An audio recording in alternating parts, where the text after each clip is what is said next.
about Amazon's announcement. This is a hostile and political act by Amazon. Amazon, in this report that Amazon might start listing the additional cost on specific items put in place by the tariffs. Call between the president and the founder of Amazon, Jeff Bezos. Sources telling CNN that the president at one point wasn't happy earlier today. A quiet but powerful shift is underway, reshaping the very foundation of global commerce. And at the heart of it all is Amazon. Picture this. You're browsing online for a simple household item, only to notice the price has spiked. Not because of a shortage, not because of corporate greed, but because of something far less visible: government-imposed tariffs. At the start of 2025, the Trump administration rolled out a trade policy unlike anything we've seen before. A sweeping series of tariffs hit imports hard, setting off a chain reaction across businesses, consumers, and entire economies. But this isn't just a story about politics or trade barriers.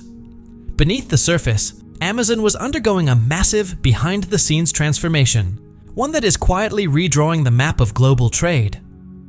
Later in this video, we'll reveal the unexpected move Amazon made to protect its empire, a decision that stunned competitors and marked a permanent change in how goods move around the world. But first, don't forget to hit the like button. It really helps us beat the YouTube algorithm. The first shockwave came in April 2025, when President Trump announced a blanket 10% tariff on nearly all imported goods entering the US. This was far from symbolic. Alongside it came a staggering 145% tariff on imports from China, the world's manufacturing powerhouse. Experts called it economic warfare, and the impact was immediate and far-reaching. Industries from electronics to apparel were hit hard. The scale of the tariffs made it nearly impossible for businesses to absorb the added costs or pass them on without serious consequences. Almost overnight, global supply chains that had taken decades to build were thrown into disarray. Amazon, responsible for roughly 40% of US e-commerce, suddenly faced one of the biggest threats in its history. Known for its low prices and fast delivery, Amazon's success had long depended on an intricate web of suppliers, most of them based in Asia. Now, that network was under siege. Everyday products, from smartphones and laptops to winter jackets and kitchen tools, saw prices soar. One report estimated that electronics alone became 25% more expensive to import under the new tariffs. For Amazon, the options were bleak. Either absorb billions in losses to keep prices down, or raise them and risk losing customers. Neither path was sustainable. In response, Amazon acted fast. Within weeks, it launched a massive internal overhaul, shifting over $13 billion worth of supply chain contracts in an effort to protect the business. This wasn't a small adjustment. It was a complete re-engineering of the company's global logistics. Deals with Chinese factories and Pacific shipping routes were abruptly cancelled or renegotiated. In their place, new partnerships were formed in countries less affected by US trade policies. Mexico, India, and Vietnam quickly emerged as key players in Amazon's redesigned supply network. These regions offered lower production costs and fewer tariff risks. This transformation happened in less than 2 months, a testament to how urgent the situation had become. Behind the scenes, Amazon poured resources into building new supplier relationships, rerouting shipping lanes, and restructuring its distribution system. But this wasn't just a cost-cutting exercise. It was a survival strategy, one designed to preserve Amazon's promise of fast, affordable delivery. If you haven't already, hit the subscribe button. It helps our channel grow and brings you more deep dive stories like this one. To fully appreciate how dramatic this shift was, it helps to look back at earlier trade disputes. In 2018, a 25% tariff on Chinese goods caused tension and disruption, but companies found ways to adapt. They negotiated, shifted pricing, and explored alternatives.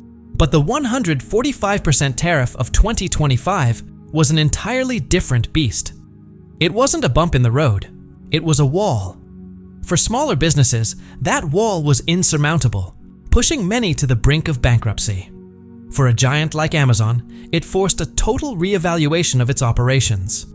The $13 billion supply chain restructuring in just a few weeks wasn't just impressive.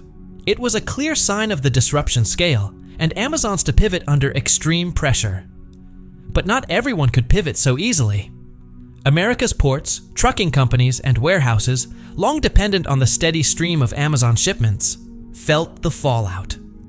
Container traffic at the ports of Los Angeles and Long Beach, the busiest in the US, dropped sharply as imports were rerouted to avoid the new tariffs. The consequences were swift. Fewer shipments meant fewer jobs for dock workers, truck drivers, and warehouse employees. Communities that once thrived on international trade saw incomes shrink and livelihoods threatened. For every 10% drop in container traffic, thousands of local jobs were at risk, and by mid-2025, volumes had already fallen by more than 20%. It became clear that a policy aimed at foreign competition could ripple through domestic industries that had little to do with manufacturing. Meanwhile, a very different story was playing out across the border in Mexico.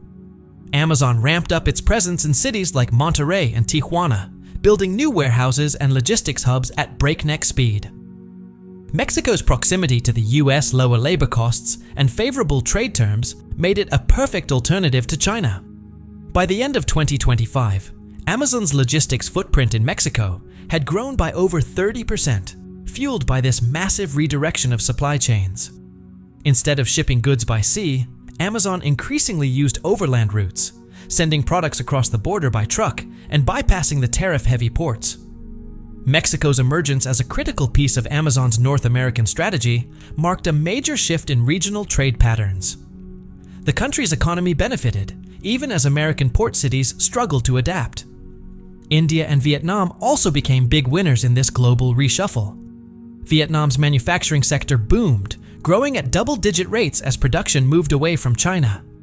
Factories there began producing everything from electronics to household goods, products that previously came from Shenzhen, India, with its massive labor force and improving infrastructure, also rose in importance.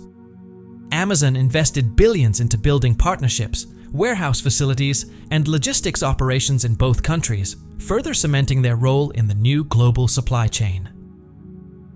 These weren't short-term fixes. Amazon's investments marked deep, long-term commitments that redefined the geography of global trade. For countries like Vietnam and India, the shift brought jobs, economic growth, and greater influence on the world stage. But while these new hubs thrived, American consumers began to feel the financial pressure. At first, Amazon tried to shield shoppers by absorbing the added costs, but the math didn't lie. As import expenses continued to climb, higher prices became unavoidable. Analysts warned that by early 2026, prices for everyday items, electronics, clothing, household essentials, could increase by 10 to 20%.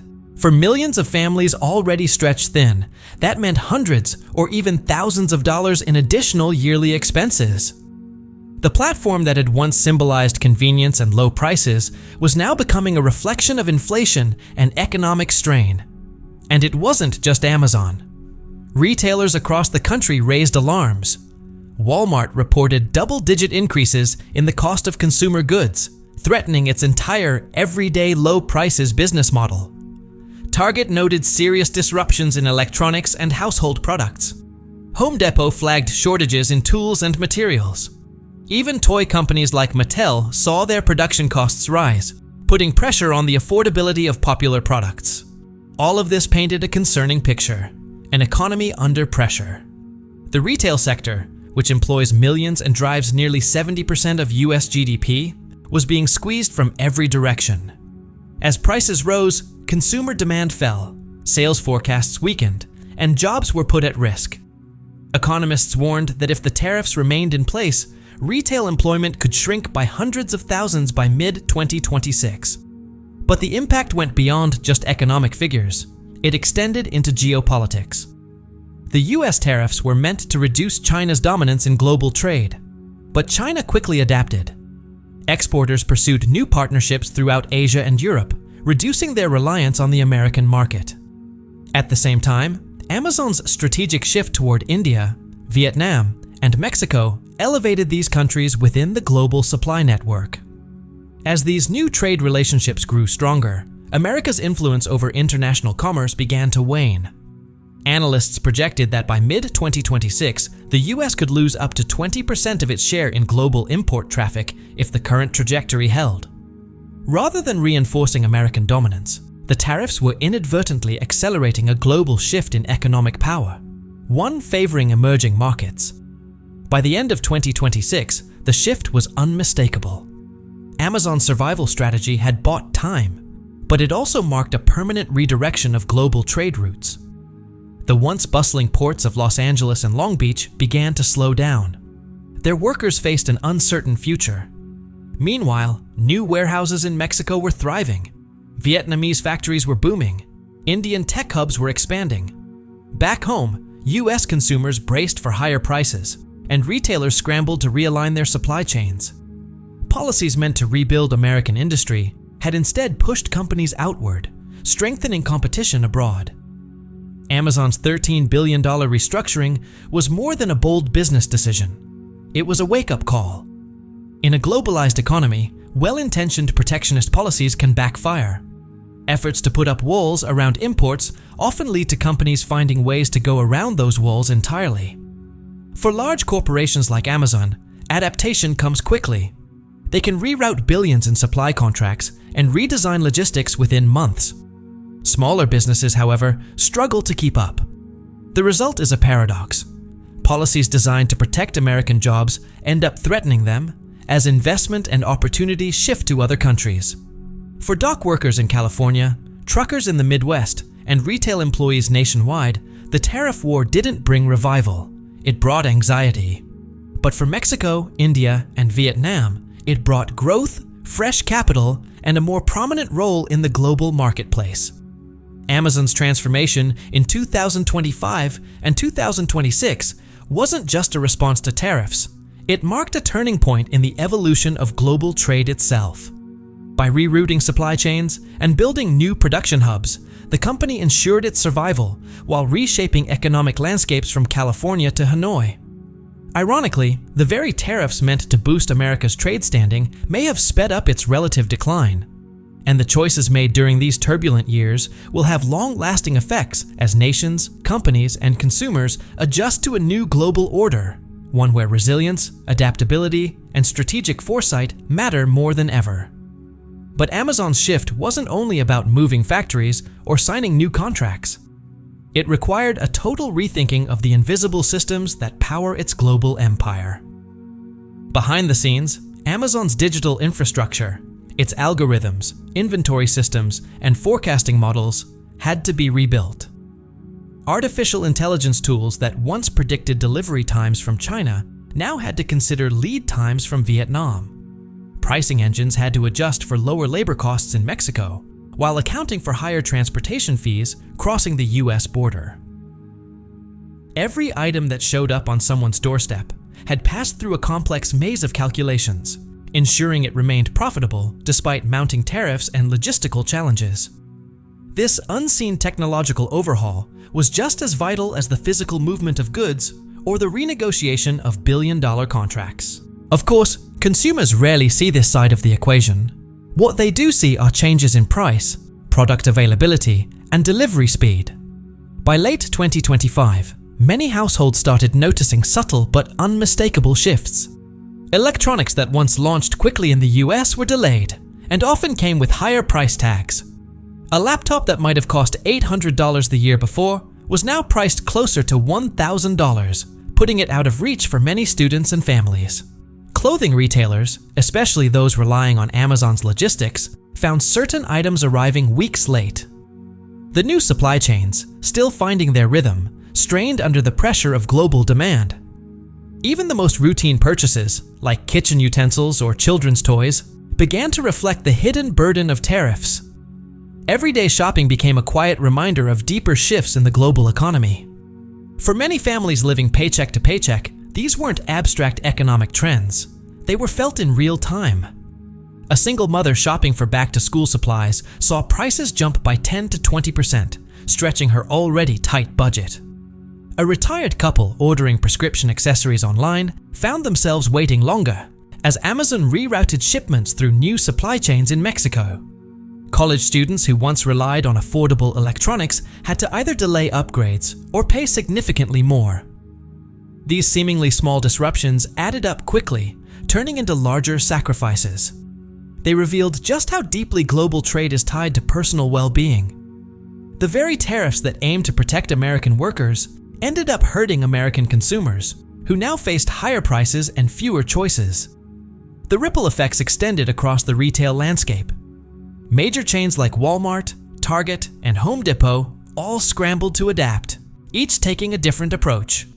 Walmart initially tried to absorb rising costs, but was eventually forced to raise prices. Target relied on tough negotiations with suppliers, pushing them to share the financial burden. Home Depot warned customers about shortages in key product categories like tools and building materials, an issue that directly affected contractors, homeowners, and small business owners. Toy makers like Mattel worked frantically to relocate production to Southeast Asia, but the transition caused delays, especially during the critical holiday season, when popular items risked arriving late or with higher price tags. Together, these stories painted a clear picture. Tariffs don't just affect factories overseas.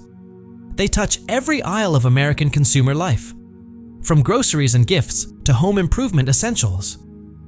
Local economies felt the strain in unexpected ways. In cities like Los Angeles and Long Beach, where shipping and logistics had long provided steady jobs, communities began to suffer. Port workers saw their hours cut.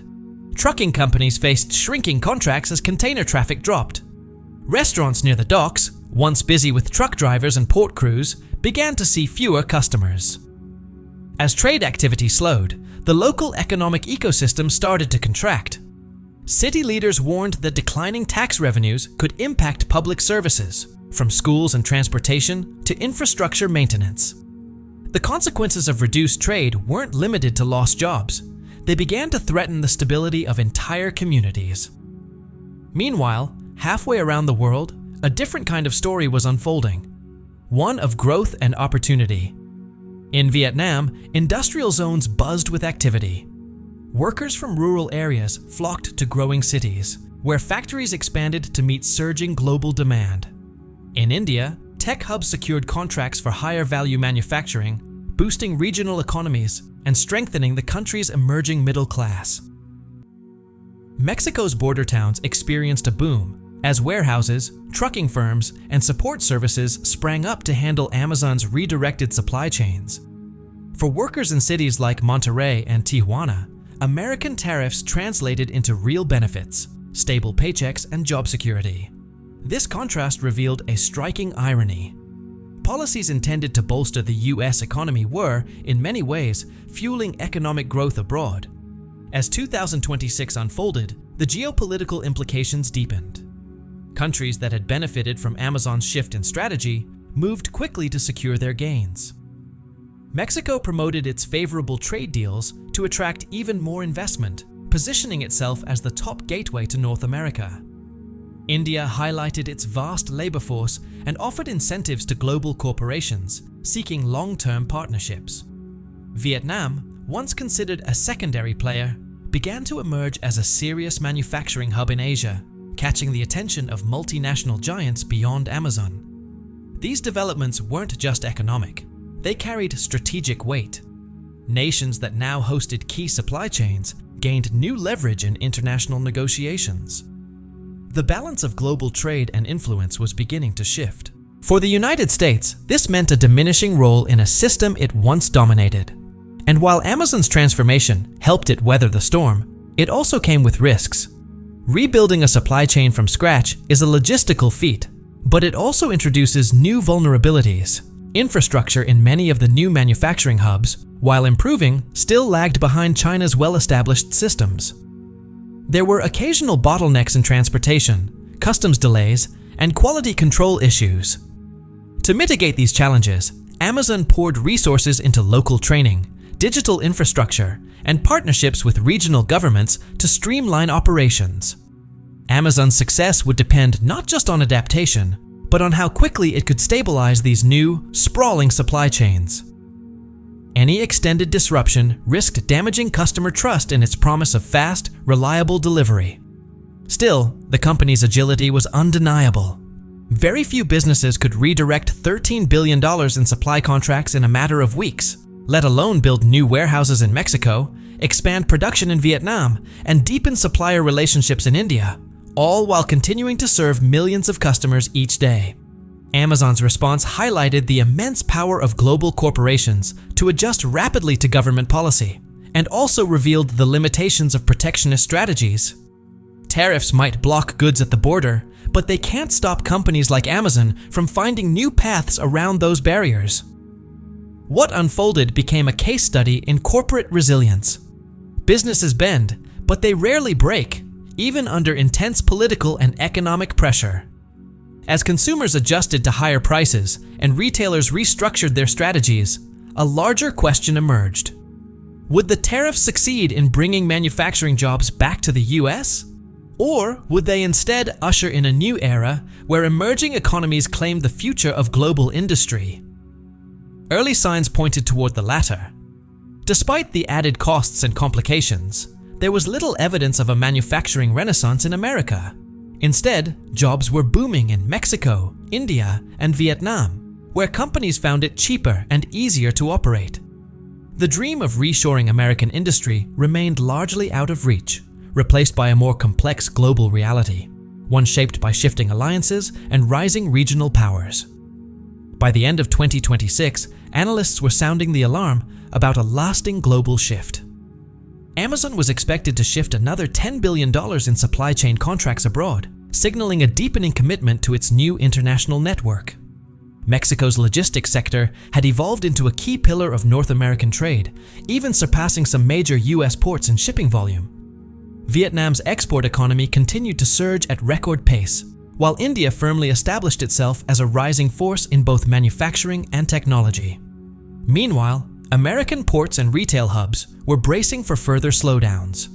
The gap between the intended outcomes of trade policy and the actual results was becoming painfully clear. Sweeping tariffs, in an age of agile and fragile supply chains, had triggered consequences few had anticipated. For workers on the ground, these changes weren't just statistics, they were daily realities. Dock workers in Los Angeles were getting fewer shifts. Truck drivers who once hauled full containers from bustling ports were seeing contracts vanish. Retail workers were left to deal with angry customers, upset about rising prices and limited product choices. Across the globe, however, a different story was playing out. Families in Vietnam were celebrating new employment opportunities. In India, young professionals were landing contracts that launched them into a growing middle class. Globalization hadn't ended. It had simply found new routes. Amazon's massive restructuring was both a reflection of this shift and a catalyst for it. Entire regional economies were now feeling the effects of decisions made in Washington and in corporate boardrooms in Seattle. Looking back on these turbulent years, the irony is striking. Policies meant to protect American workers ended up compounding their difficulties. Strategies designed to weaken foreign competition ended up empowering new global rivals.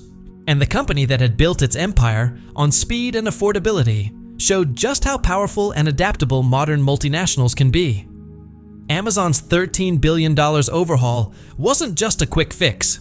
It marked a pivotal moment in the evolution of global trade. It redefined how nations, businesses, and consumers interact, proving that in today's interconnected world, no single policy operates in a vacuum. Every action echoes across borders, shaping economic futures in ways no government can fully control. Please subscribe to the Timefold channel, and don't forget to hit the like button.